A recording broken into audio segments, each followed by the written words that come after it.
Local ರೈಲಿನ ಬಾಗಿಲು ಮುಚ್ಚುವ ವಿಚಾರಕ್ಕೆ ಜಗಳ. 22 ವರ್ಷದ ಯುವಕನ ಬರ್ಬರ ಹತ್ಯೆ.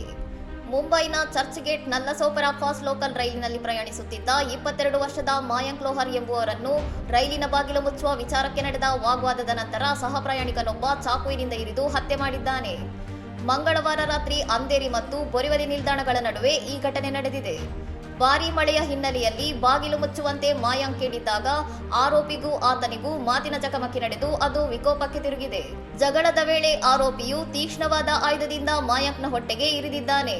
ರೈಲು ಬೋರಿವಲಿ ನಿಲ್ದಾಣಕ್ಕೆ ತಲುಪುವಷ್ಟರಲ್ಲಿ ಆರೋಪಿಯು ಚಲಿಸುತ್ತಿದ್ದ ರೈಲಿನಿಂದಲೇ ಹಾರಿ ಪರಾರಿಯಾಗಿದ್ದಾನೆ. ರೈಲು ನಿಲ್ದಾಣ ತಲುಪಿದ ತಕ್ಷಣ ರೈಲ್ವೆ ರಕ್ಷಣಾ ಪಡೆ ಮತ್ತು ಸರ್ಕಾರಿ ರೈಲ್ವೆ ಪೊಲೀಸರು ಗಾಯಾಳುವನ್ನು ರಕ್ಷಿಸಿ ಬೋರಿವಲಿ ನಿಲ್ದಾಣ ತುರ್ತು ವೈದ್ಯಕೀಯ ಕೊಠಡಿಗೆ ಸಾಗಿಸಿ ನಂತರ ಕಾಂಡಿವಲಿಯ ಶತಾಬ್ದಿ ಆಸ್ಪತ್ರೆಗೆ ದಾಖಲಿಸಿದ್ದಾರೆ.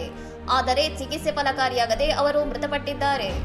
ಬೋರಿವಲಿ ಜಿಆರ್ಪಿ ಪೊಲೀಸರು ಕೊಲೆ ಪ್ರಕರಣ ದಾಖಲಿಸಿಕೊಂಡಿದ್ದು ಆರೋಪಿಯ ಪತ್ತೆಗಾಗಿ ಸಿಸಿಟಿವಿ ದೃಶ್ಯಾವಳಿಗಳನ್ನು ಪರಿಶೀಲಿಸುತ್ತಿದ್ದಾರೆ ಮತ್ತು ಆ ಸಮಯದಲ್ಲಿ ರೈಲಿನಲ್ಲಿದ್ದ ಇತರ ಪ್ರಯಾಣಿಕರ ಹೇಳಿಕೆಗಳನ್ನು ದಾಖಲಿಸಿಕೊಳ್ಳುತ್ತಿದ್ದಾರೆ.